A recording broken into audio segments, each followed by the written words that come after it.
বিসমিল্লাহির রহমানির রাহিম। আসসালামু আলাইকুম। কবর ও স্মৃতিস্তম্ভে ফুল নয়, শ্রদ্ধা প্রকাশের প্রতীক হিসেবে ফুলের বদলে প্রার্থনা যুক্ত করা হোক। ঢাকা 16 আগস্ট 2025। কবর, স্মৃতিস্তম্ভ বা শহীদ মিনারে ফুল দেওয়া আমাদের সমাজের শোক ও শ্রদ্ধার প্রচলিত রীতি। তবে ইসলামী শিক্ষায় মৃতের প্রকৃত উপকার হয় দোয়া, ইস্তিগফার ও সওয়াবের কাছ থেকে, ফুল থেকে নয়। আলেমদের মতে শোক প্রকাশ প্রতীকী হতে পারে ফুলে, কিন্তু মৃতের জন্য ফলপ্রসূ হল আল্লাহর কাছে ক্ষমা প্রার্থনা, সাদকার ও নেক আমল। কোরআনে বলা হয়েছে, মানুষের জন্য কেবল সেসবই আছে যা সে অর্জন করেছে। সূরা আন-নাজম 39-40। রাসূলুল্লাহ সাল্লাল্লাহু আলাইহি সাল্লাম বলেছেন, মানুষ মারা গেলে তার আমল বন্ধ হয়ে যায় তিনটি ছাড়া: সাদকায়ে জারিয়া, উপকারী জ্ঞান আর নেক সন্তান যে তার জন্য দোয়া করে। সহিহ মুসলিম। আরেক হাদিসে কবরে যাওয়ার অনুমতি এসেছে।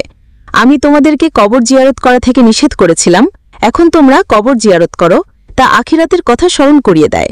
সহিহ মুসলিম।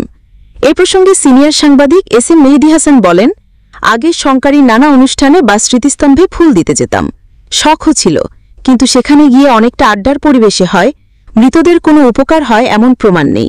আমি আমার বাবার কবরে ফুল দেইনি, বরং নিয়মিত কবর জিয়ারতে যাই, কোরআন তিলাওয়াত করি, দরুদ পড়ি, তারপর দোয়া করি। উম্মতে মুহাম্মাদীর সবার জন্য আদি থেকে অন্ত মাগফিরাত চাই। এখানে কোনো ভেদাভেদ করি না, করাও উচিত নয়।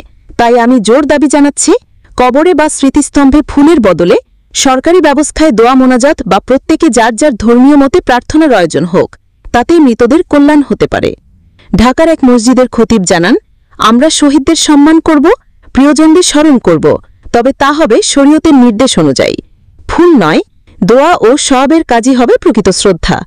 ইসলামী গবেষকদের ব্যাখ্যায় মৃতের জন্য উপকারী কাজগুলো হল তার হয়ে দোয়া, সাদকা বা দাতব্য কাজ করা, উপকারী জ্ঞান ছড়িয়ে দেওয়া, আত্মীয়তার হক আদায় করা ও মানুষের উপকার করা। এক সাহাবীর প্রশ্নে যে মায়ের পক্ষ থেকে দান করলে উপকার হবে কিনা, রাসূল সাল্লাল্লাহু আলাইহি ওয়াসাল্লাম উত্তরে বলেছেন, হ্যাঁ। সহিহ বুখারী। এটি সাদকার মাধ্যমে সওয়াব পৌঁছার দলিল হিসেবে উল্লেখ করা হয়। বার্তা, শ্রদ্ধা প্রকাশের প্রতীক হিসেবে ফুলের বদলে প্রার্থনা যুক্ত করা হোক। রূপান্তর সংবাদে স্বাগতম। আমি তাবাসসুম। প্রিয় দর্শক, এতক্ষণ আমাদের সঙ্গে থাকার জন্য ধন্যবাদ। তথ্যভিত্তিক গুরুত্বপূর্ণ সংবাদ দেখতে আমাদের চ্যানেল সাবস্ক্রাইব করুন এবং বেল বাটন অন করে রাখুন। এছাড়া আমাদের ফেসবুক পেজে লাইক ও ফলো দিতে ভুলবেন না। ভালো থাকুন, সুস্থ থাকুন। আল্লাহ হাফেজ।